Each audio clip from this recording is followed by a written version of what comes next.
नमस्कार, आप देख रहे हैं 4 पीएम। मैं हूं आपके साथ सिमरन। लोकसभा चुनाव के बाद से नेता प्रतिपक्ष और रायबरेली से सांसद राहुल गांधी काफी एक्टिव मोड में नजर आ रहे हैं। सड़क से लेकर के सदन तक सरकार को हर मुद्दे पर घेर रहे हैं, सरकार से सवाल कर रहे हैं, लेकिन सरकार उनके किसी भी सवाल का जवाब दे ही नहीं रही है। आपको बता दें कि राहुल गांधी लोकसभा चुनाव के बाद से काफी बदले हुए नजर आ रहे हैं।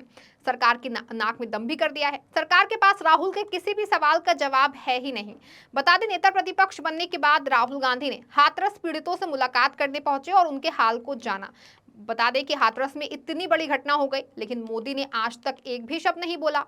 लेकिन राहुल गांधी गरीबों मजलूमों के साथ खड़े रहते हैं और समय समय पर जनता के बीच पहुंचकर जनता की परेशानियों को समझते हैं।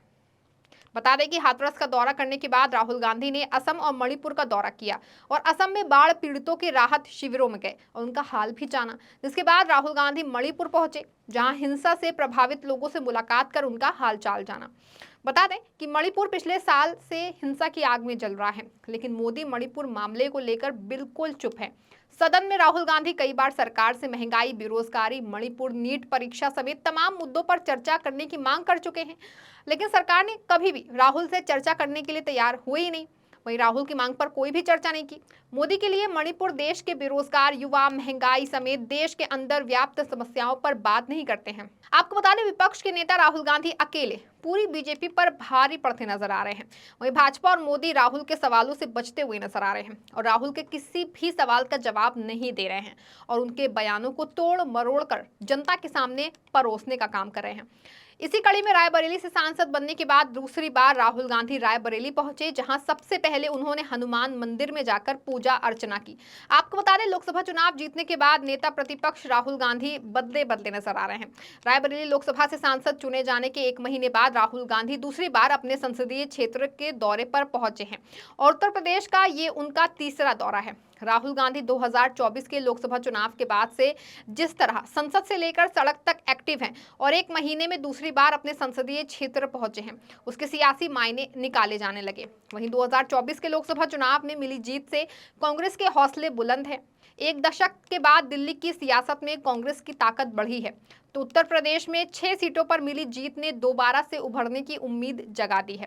कांग्रेस यूपी में 3.5 दशक से सत्ता का वनवास झेल रही है और 2019 में राहुल गांधी को अमेठी में हार का मुंह देखना पड़ा था, जिसके चलते 2024 के चुनाव में राहुल गांधी ने अपनी मां सोनिया गांधी की रायबरेली सीट को अपने कर्म भूमि बनाया। वायनाड सीट को छोड़कर रायबरेली को अपने पास रखा है ताकि यूपी की सियासत में कांग्रेस को दोबारा से सियासी संजीवनी मिल सके। राहुल गांधी ने रायबरेली के जरिए यूपी को साधने की रणनीति पर काम शुरू कर दिया है।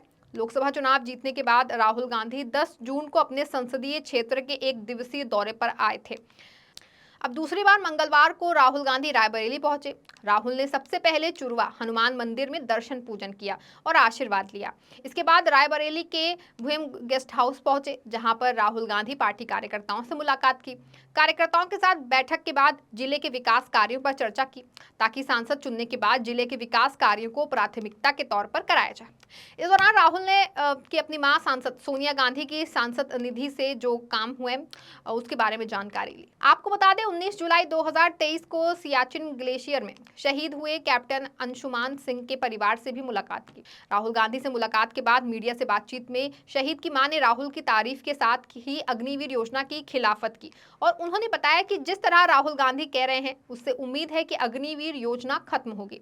शहीद की मां मंजू सिंह ने कहा कि राहुल गांधी से मिलने के बाद लगा कि वो फौजियों को लेकर बहुत गंभीर हैं और उनके बारे में सोचते हैं। शहीद कैप्टन अंशुमान सिंह की मां मंजू सिंह बेटे को याद कर भावुक हो गई।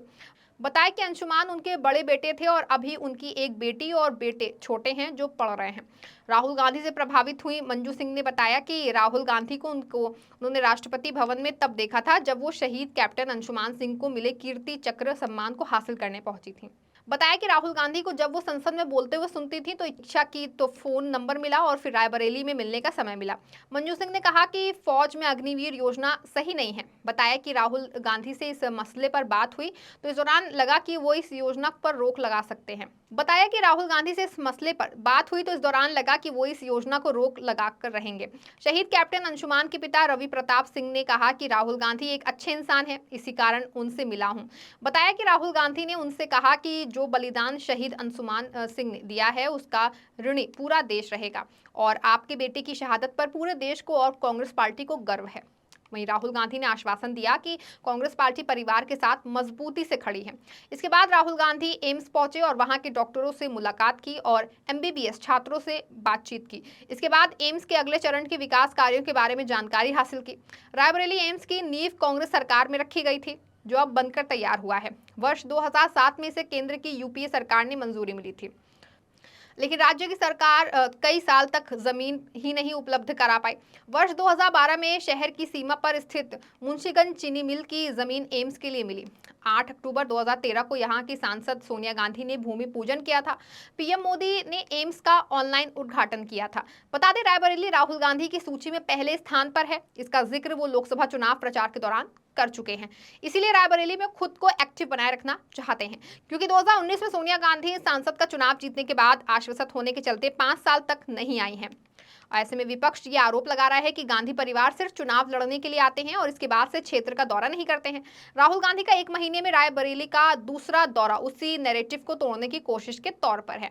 बता दें, राहुल गांधी में एक बड़ा बदलाव आया है। अभी तक वो सिर्फ विकास की बात करते थे, लेकिन अपने पूर्वजों का अमेठी रायबरेली के साथ नाते और किए गए कार्यों को बढ़ाने की बात कर रहे हैं।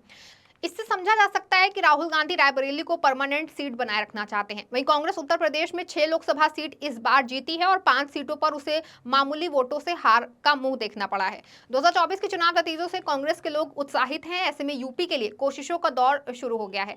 कांग्रेस ने इसके लिए प्रेशर पॉलिटिक्स की राह चुनी है। इसका अक्स जो है वो लोकसभा के नेता प्रतिपक्ष राहुल गांधी की हाथरस यात्रा और उसके बाद सीएम योगी आदित्यनाथ को लिखी गई चिट्ठी में देखा जा सकता है।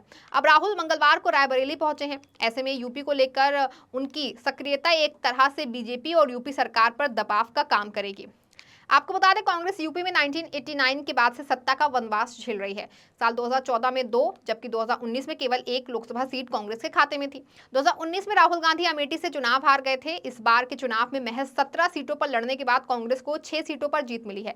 इन 6 सीटों में अमेठी, रायबरेली के साथ इलाहाबाद और सहारनपुर की भी सीट शामिल है, जहाँ कांग्रेस 40 साल के बाद जीती है। सपा के साथ गठबंधन और फिर मुस्लिम और दलित वोटरों का कांग्रेस के पक्ष में रुझान दिखाई दिया है। इसके चलते ही कांग्रेस अपने लिए 2027 के विधानसभा चुनाव में बड़ा अवसर जो है वो तलाश रही है। यूपी में अपनी सक्रियता को बनाए रखने के लिए रायबरेली को सियासी हथियार बनाने का दांव चल रहे हैं। कांग्रेस और राहुल गांधी ने यूपी को लेकर के प्रेशर पॉलिटिक्स की नीति पर काम करना शुरू कर दिया है, चाहे वो नीट का मसला हो या हाथरस कांड। नीट भले राष्ट्रीय मसला है, लेकिन यूपी को पेपर लीक का केंद्र बताकर कांग्रेस ने यहां अपना पक्ष मजबूत करने के लिए आंदोलन का रास्ता चुना। पहले कांग्रेस के मुख्य संगठन ने आंदोलन किया, इसके बाद एनएसयूआई और यूथ कांग्रेस ने मोर्चा संभाला। इस बीच हाथरस कांड हुआ तो राहुल गांधी ने लोगों के बीच पहुंचने में देरी नहीं लगाई।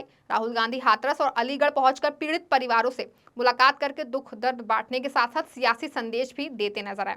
वहीं राहुल गांधी ने हाथरस हादसे के लिए प्रशासन को जिम्मेदार ठहराया और पीड़ित परिवारों को मुआवजा देने की मांग उठाई। इसके फौरन बाद सीएम योगी को पत्र लिखकर राहुल गांधी ने कहा कि पीड़ितों को दिया गया मुआवजा काफी कम है, जिसको सरकार बढ़ाए और बिना देर किए उनको समय से दे दे। इसके बाद राहुल गांधी अब रायबरेली पहुंचे हैं, जहां पर अपने संसदीय क्षेत्र के विकास का जायजा लेंगे और पार्टी नेताओं के साथ बैठक उनका हौसला बढ़ाएंगे। इस तरह राहुल गांधी के एजेंडे में यूपी सबसे प्रमुख रूप से दिख रहा है। वहीं अब देखना होगा कि राहुल गांधी 2027 में अपना पांव कितना मजबूती से जमाते हैं। ये तो आने वाले वक्त में पता चल पाएगा। इस खबर में फिलहाल बस इतना ही। ऐसी तमाम राजनीतिक खबरों के लिए बने रहें और जुड़े रहें 4PM के साथ। धन्यवाद।